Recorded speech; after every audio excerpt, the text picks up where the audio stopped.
पिता है, न पति है, न कोई पहचान है। क्या कहेंगे कि हम भौमासुर की कैद से आए हैं, उस राक्षस के यहाँ रह के आए हैं।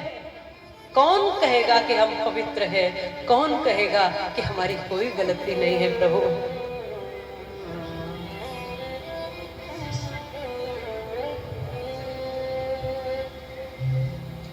कौन कहेगा?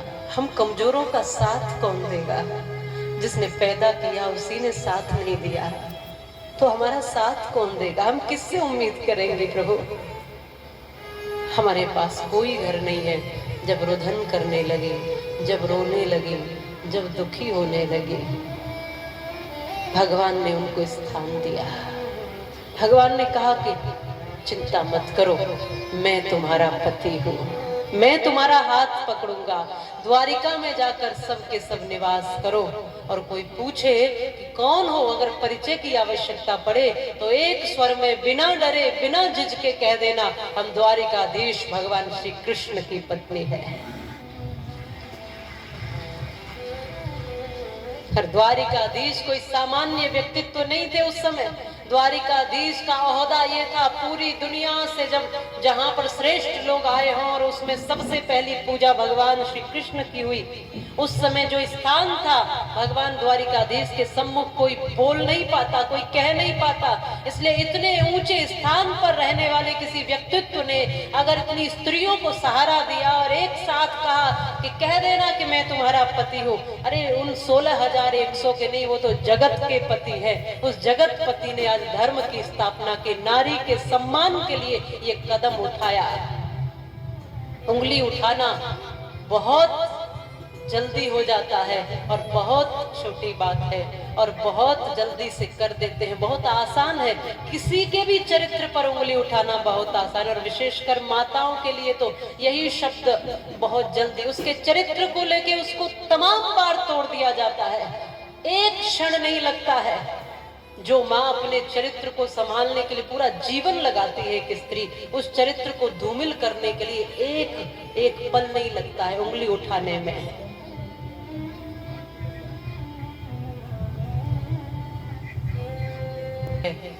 तुम बस दुखी हो, तुम कष्ट में हो और कोई तुम्हें इस समय संभालने वाला नहीं है, इसलिए सब के सब जाकर द्वारिका में रहो। मैं हूँ, मैं तुम्हारा नाथ हूँ, मैं तुम्हारा स्वामी हूँ, मैं तुम्हारा पति हूँ। और एक बात स्मरण रखना, पति के माने है रक्षक, रक्षा करने वाला। इस पति शब्द की थोड़ी परिभाषा समझिए। पति केवल इतने मात्र से नहीं हो जाएगा कि मांग में सिंदूर भर दिया और अग्नि के साथ चक्कर लगा लिए और मैं अब तुम्हारा पति और स्वामी, अब जैसे चाहूंगा वैसे होगा। पति के माने है रक्षक, रक्षा करने वाला। कोई भी किसी को अपना स्वामी कब मानता है? उसके गुण होंगे तब ना, वो उसके सम्मान की रक्षा करे। इसलिए कहा है, पति के लिए विशेष निर्देश है कि पति को पत्नी के सम्मान की, मान की रक्षा करनी चाहिए। बहुत से ऐसे भी होते हैं कि बीच में सभा में बैठे हैं और वहीं पर अपशब्द कहना शुरू कर देते हैं। अपमान, जिस पर जिम्मेदारी सम्मान की है वही अपमान करेगा तो सम्मान कैसे होगा? बार परिवार छोड़कर गई है केवल पति के लिए, और वो पति ही अगर उसका सम्मान नहीं करेगा तो याद रखिए, जिस पत्नी का सम्मान उसका पति नहीं करता, उसका सम्मान फिर और कोई नहीं करता है। यहाँ तक कि उसके खुद की संतानें भी उसका सम्मान नहीं करेंगे। इसलिए जिसने जिम्मेदारी ली है, जिसके पीछे सब छोड़कर एक स्त्री आई है, कहिए भगवान श्री कृष्ण की तरह, मैं हूं, मान की, सम्मान की रक्षा करूंगा और तुमसे कोई एक शब्द भी नहीं कहेगा कि तुम कहां से आई हो, क्यों आई हो, कैसे आई हो। निर्भीक होकर कहना, मेरे पति है ना द्वारिकाधीश। आज उन देवियों को स्थान मिल गया है। कृतज्ञ होती हुई, अश्रुपात करती हुई भगवान को बार बार प्रणाम कर रही है। इसलिए मैंने उस दिन भी कहा था, परिवारों में सम्मान करिए। कृष्ण कथा सुनने वालों, कृष्ण को भजने वालों, स्त्री का सम्मान करिए, पत्नी का सम्मान करिए, सम्मान की रक्षा करिए।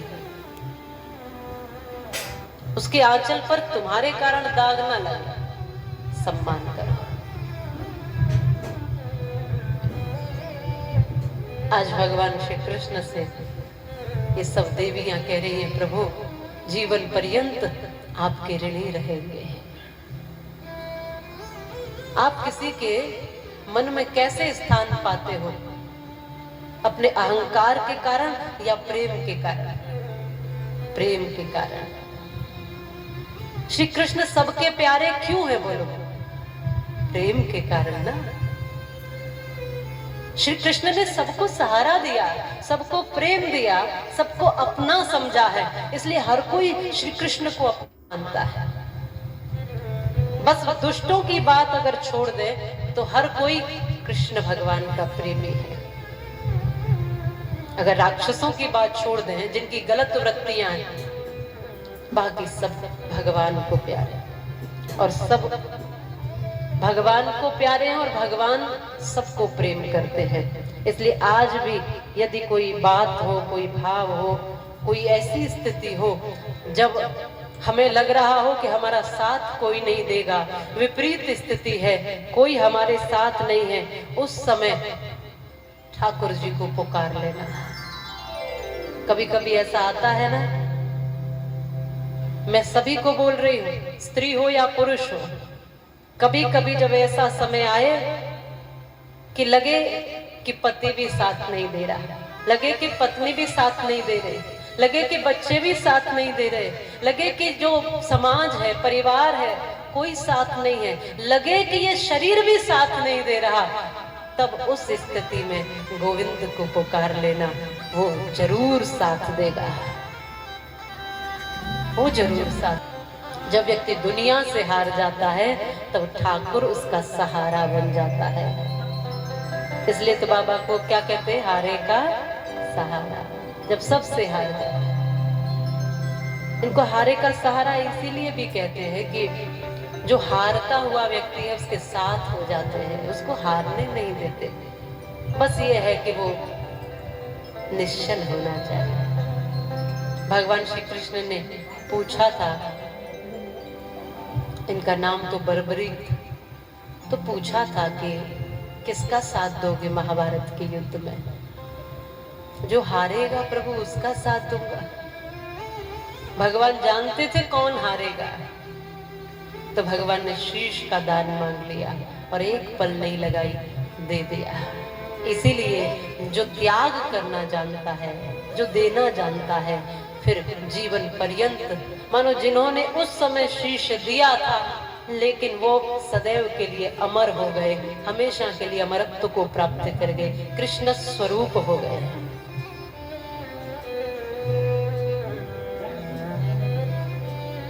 तब हारो, तब इस बात को याद रखना, ये व्यासपीठ का विश्वास है कि कभी हृदय से केवल और केवल गोविंद को पुकार कर देखना, वो जरूर साथ देता है।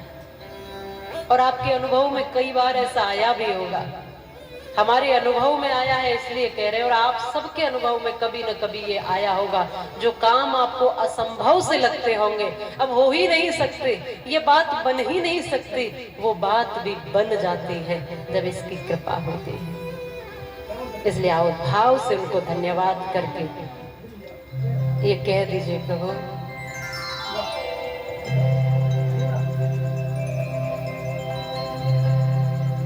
दुनिया से मैं हारा,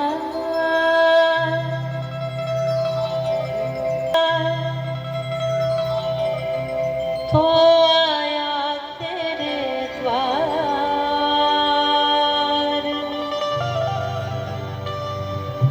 यहाँ पे भी जो हारा,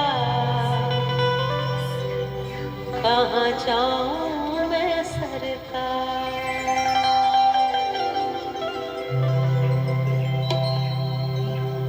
दुनिया से मैं हारा, तो आया तेरे द्वार, दुनिया से मैं हारा, तो आया तेरे द्वार, यहाँ पे भी जो हारा, कहाँ जाऊं मैं सरकार,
सब कहो भाव से।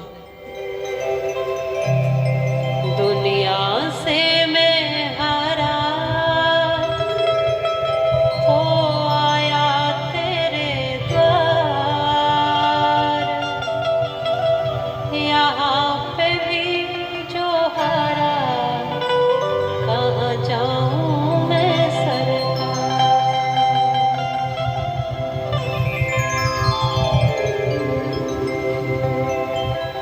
जब आपकी पुकार ऐसी होगी कि कहीं तार टूटेगा ही नहीं बीच में, वो हर पुकार सुनी जाएगी। इसी तो देर की बात थी, क्या हुआ?